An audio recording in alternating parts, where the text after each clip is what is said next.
Okay, we're going to create a quick corridor here. The corridor will be made up with both roads that we see in front of us here. The main road coming in with the S turn is called Road A, and the one that's horizontal is called Road B. So it doesn't matter where we start with the corridor. We can start either on Road A or Road B, makes no never mind. But before we do a corridor, we have to have a surface, we have to have existing and proposed ground profiles for these, and we need to have a set of sub-assemblies and assemblies. So I've put together some here. We will not be using the widening for this particular example. So, but we will keep that for some lessons down the road. So, but we will be using a full street section, a half street section, and a return. So, what we want to do is we'll go to corridors, and we want to create a corridor. And just for whatever purpose, we're just going to start with Road A. Again, it does not matter what we start with, either Road A or Road B. And we're going to start with Road A FG profile for Road A. And this is why it's so important to make sure that you name things properly, because these come in just as profile 1, profile 2, or whatever the case is.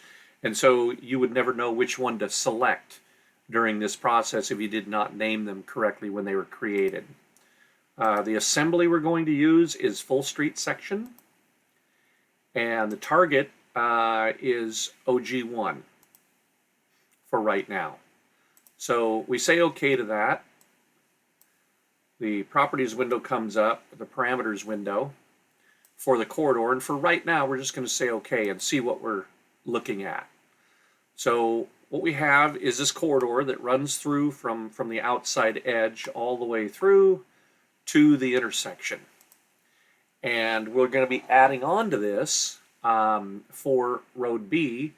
One of the things I'd like to do is I'm just going to pull this back with the grips. I'll just grab a grip and use the end O snap and pull it back to this return, because we want even this portion of the corridor to have a gap between this return and this return point.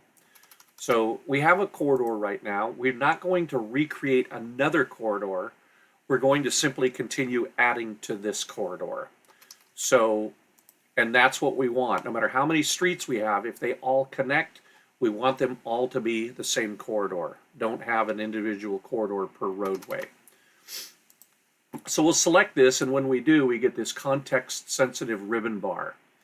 And so we want to add baselines, and baseline is the alignment that the subassembly hangs on to actually create the corridor. So we're going to add a baseline to this. We're going to say Road B, and if we want to select it, we can certainly select it with this box right from the drawing. But since we know about Road B, we're going to select Road B. When we do, it says what profile do you want to select. We want to select the FG, the finished ground profile for Road B.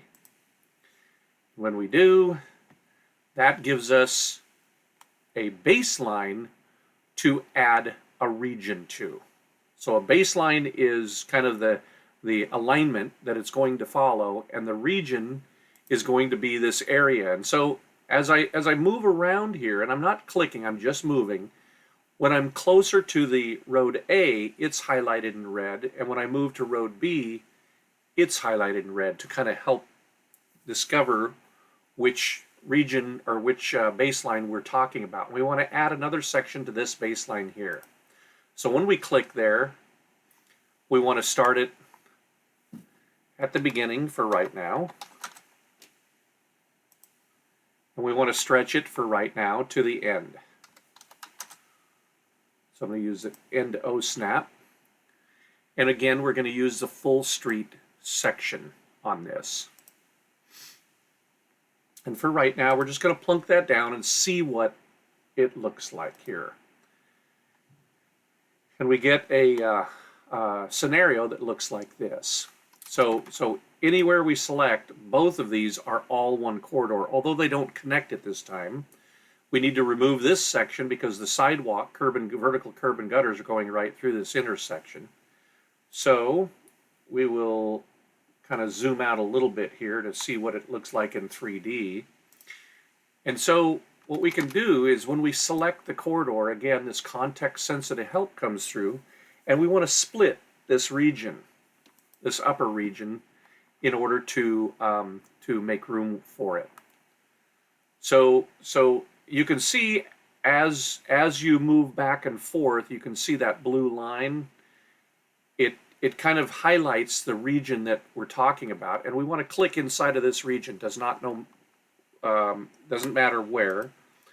And so we want to start the break or the split right here at the end of this return. And it breaks it. And then it says select another region. We need to select this region because now this region is different than the one to the left of it, and you can see them highlighting.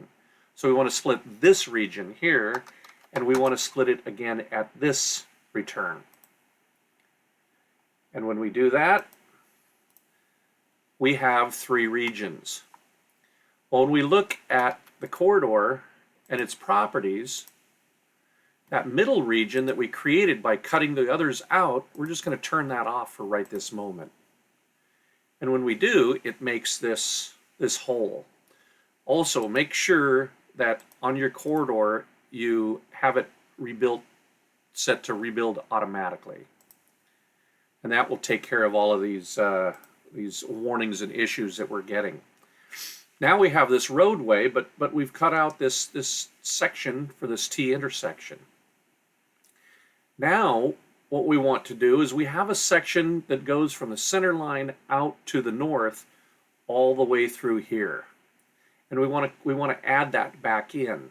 So what we do is we can go to the corridor properties. Now we just turned the visibility of that one section off of there. And now what we want to do is turn it back on. And instead of a full street section, we're going to use the half street through. When we do, it fills that in. And now the last little bits that we have to worry about are these two these two quadrants.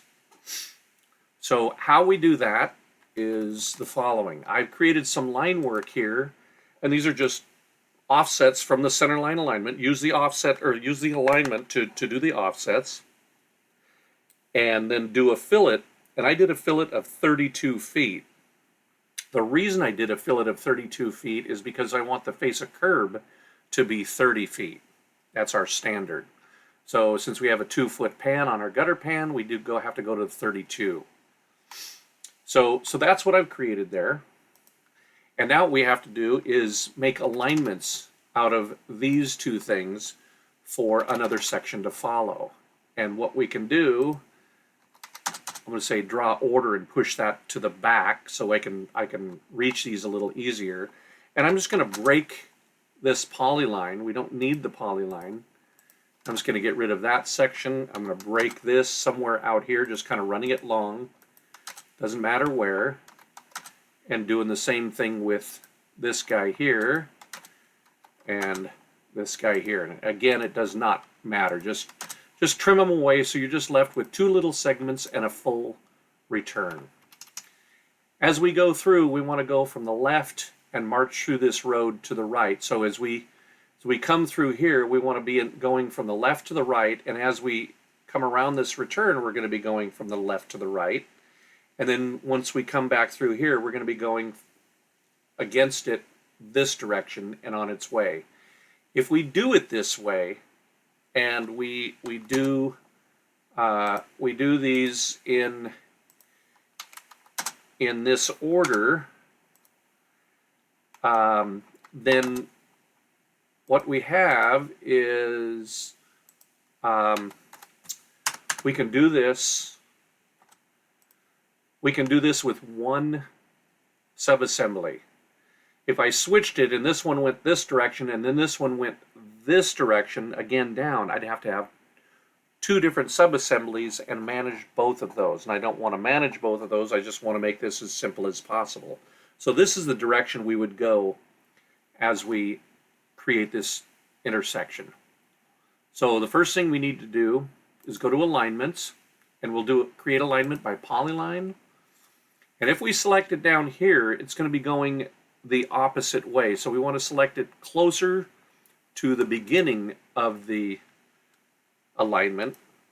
And when we hit enter, we see the arrow pointing in the direction we want it to point. So we say enter. And then we don't want to add any curves. We've already added a curve, but we do want to erase this existing entity for right now.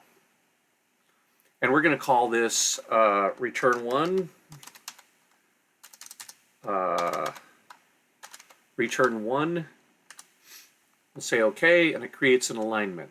And then we want to do the same thing with this. This time we're going to select down here, and then the arrow is mimicking our arc arrow and arrowhead. And we want to create that one this direction. So this will be called return 2, for lack of a better reason.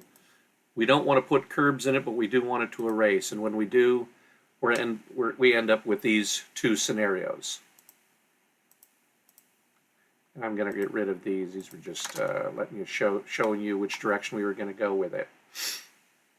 So now it's time to hang the return subassembly onto that. And the return subassembly is a little different than the other ones in that the assembly location is between the curb and the lane that it's going to use. So where these other ones are kind of hanging on to the center line of a roadway, this is hanging onto the edge. And so this line right here is going to follow those returns around the arc. But first we have to make these baselines for the corridor to understand. So we'll select this, say add a baseline, and the alignments we need to have, we're going to pick it. Oh, these don't have profiles associated with it. I apologize. So we need to go back. Although we have alignments, we need two very quick finish ground profiles to move forward. So we'll go profiles, we'll create from surface, just like we would, and we'll say return 1. We're going to add the OG. We're going to do this pretty quickly. We're going to draw on its profile. We'll make sure that it's to the standard that we want. Next, next, next, next, next. Just rifle through all of them, and we'll create the first one here. That's all it looks like there. And then we're going to do the same thing, and we're going to create another one, this time with alignment 2.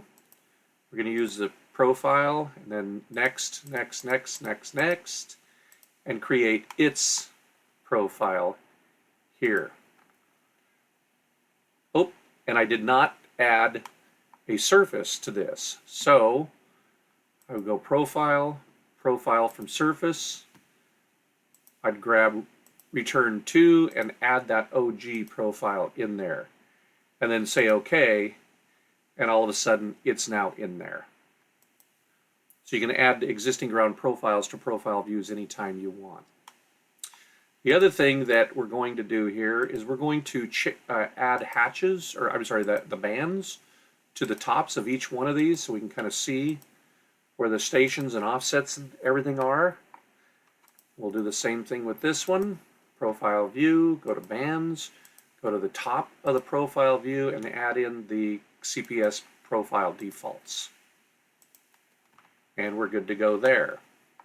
Now what we need to do is we need to add a finish ground profile using profile by layout in here, and I'm going to select anywhere in the grade or in the grid, and this one's going to be called return 1 FG profile. We have to keep these names straight. And what I want to do here is I just want to draw a single line from this point, doesn't matter where on it, and I'll kind of describe that in just a second here, to this point. And again, it does not matter where. The reason I use these 2 points is because those are the ends of the curve, the ends of the return that are here. It's this point and that point, and I just want a constant slope coming across it. So when I do that, it's here. There's a little bit of more work to be done here. I'm going to change this by clicking on it and looking at its profiles, and I'm going to change this to FG, finished ground, because that's what we want to see there. The existing ground is the dashed below, and then the finished ground is the top. I'm going to go do the same thing to this one, and here's the beginning of that return, and this line is the end of that return. So again, what I want to do is I have to close that command out, and then I have to go back to profiles and start a new command because I'm working on a different grid now. And this is return to, and this is return to FG profile. Okay, the profile style, I can set it right here instead of having to go back and set it. So I'm just going to set it there. And I'm going to use this command just to do straight tangents, draw tangents only in this example. And I want to go to the NE of here, NEA of here, to the NEA of here. And I don't care where it's at because we're going to be changing these. Now, if I go to the right-hand side and I look at this, where I want that profile to start is right here. So I can type in ID, END, and select that. And it is a 9237, and I write that number down. Then I go back through and I say, well, okay, it's going to come around the curve, and it's going to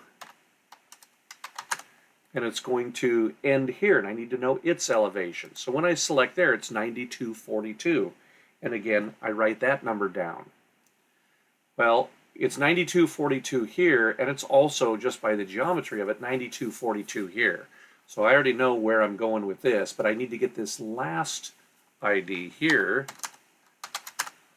using the ID and selecting that. If I select it using this plan view, I could get this point, or this point, and I would never know. This way I know that I'm getting the top surface point at the return. And that's 9232. So again, I write that down.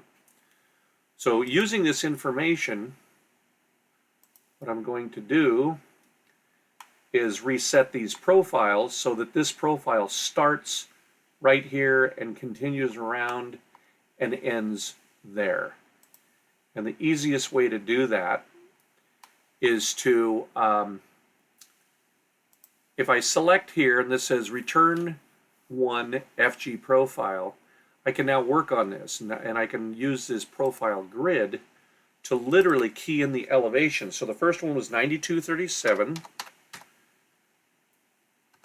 37. And then the end of that one was 9242. So I key in 9242. And so when I accept that, and now when we look at it in 3-dimension, you'll notice that that line starts right at the elevation here, comes around the arc, and ends right at its proper location there. We're going to do the same thing with the other side, using those written down values that we had. Now we're on return 1 FG profile, but as soon as I click this, sorry about that. Let me do a regen here. Oh, I may have to end that. And we have to do a regen all on this.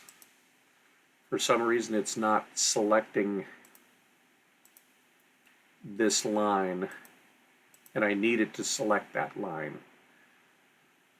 So I'll go to profile, profile from file. I need to edit profile geometry, and even if it doesn't have that, I'm needing to edit this profile. I can select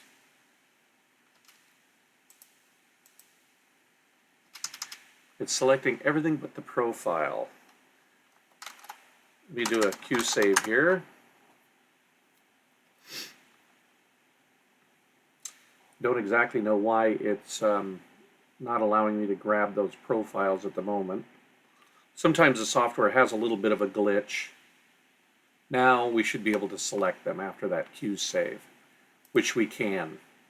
So now what I need to do is I need to go to the geometry of that, and now I can select this box again here, this grid view, and again, based on those written down values, I'm going to key those in. So it's 9242, it starts, and at the end, it ends at 9232. And so that is the value, and that did the same thing in this 3-dimension. It went right from the return basically here all around the corner to here, and now we're set. Now we're able to move forward with rebuilding this intersection. So now we have all the components, and without all the components it will not allow you to do this. Now that the components are here, now we can easily do this. So we're going to add to this one. We're not going to create a new one. We're going to be adding to this corridor. So we will add a baseline for return 1, and it has an FG1. And then we're going to rerun that command for return 2, and it has an return 2 FG profile. So now we have all the bits and pieces in order to be able to build this. So we're going to add a region now, and the region is going to be on this alignment. And as I move the cursor around, you can see the different alignments highlight. And I'm not clicking, I'm just moving it around. So we're going to work on this one. So as soon as it highlights, I can press the key, the button, and I'm going to say, well, we want to go from the beginning of this guy, of the return, all the way to the end. And we're not going to do a full street section or even a half street section. We're going to use the return. And we're going to see what that looks like. We're going to accept its values here. And we're going to see that it kind of made this rough scenario here. And one of the reasons why it looks this way is because of the frequencies. So we're going to increase the frequencies in this region, in this quarter panel region, and we're going to increase them to like 2 feet around the curve. When we do, there's a nice clean curve going through there. Now it's time to target these lines so that they hit the center line. So while it's still selected, we can say edit targets, and we want to work on this region right here. Let me close this guy here. We want to work on this region, not any other region here, just the return region. And for the surface, we want to pick OG. For the width on the intersection lane, we want to say road A and road B. I guess A didn't add in there. And we want to add both of these in because it's going to target only to the nearest offset. And say OK there, and we're going to look at it. Now it looks correct, but it's not at the correct elevation. It's just coming up at 2%, whatever it was originally programmed at. So you can see that the profile of this quarter right at this location is too high. It's not meeting the road. So there's a way to fix that. What we can do is, again, select in there, and we've only done the widening. Now we're going to do the slope. And again, we're working on this intersection lane. So where we want to target vertically is road A FG profile and road B FG profile. So now they're both in there, and again, it's going to target only to the nearest offset. When we say OK, everything matches perfectly, and there's a portion of that intersection. We'll do the same thing here. We can click in here. We already have a baseline, but we want to add a region. So we'll add a region to this baseline from lower to the upper in the direction we want. And we don't want a full street section, we want a return section. Again, we'll just plunk it in there and see what it looks like. And in fact, it looks a little raw. That's okay. Now with that selected, I can say, well, we want to edit the frequency for this region here. And we want, around the curve, we want to say every 2 feet. And it goes through and makes a nice smooth arc there. And I'm going to move this guy to kind of a whole different area because it's going to continue to pop up as we go through this scenario. So we'll just make it really small here so it's not too much of a problem. And then we want to edit the targets of this one. And so we'll select in there. And for the width, for the intersection lane, we want to go to road A and road B.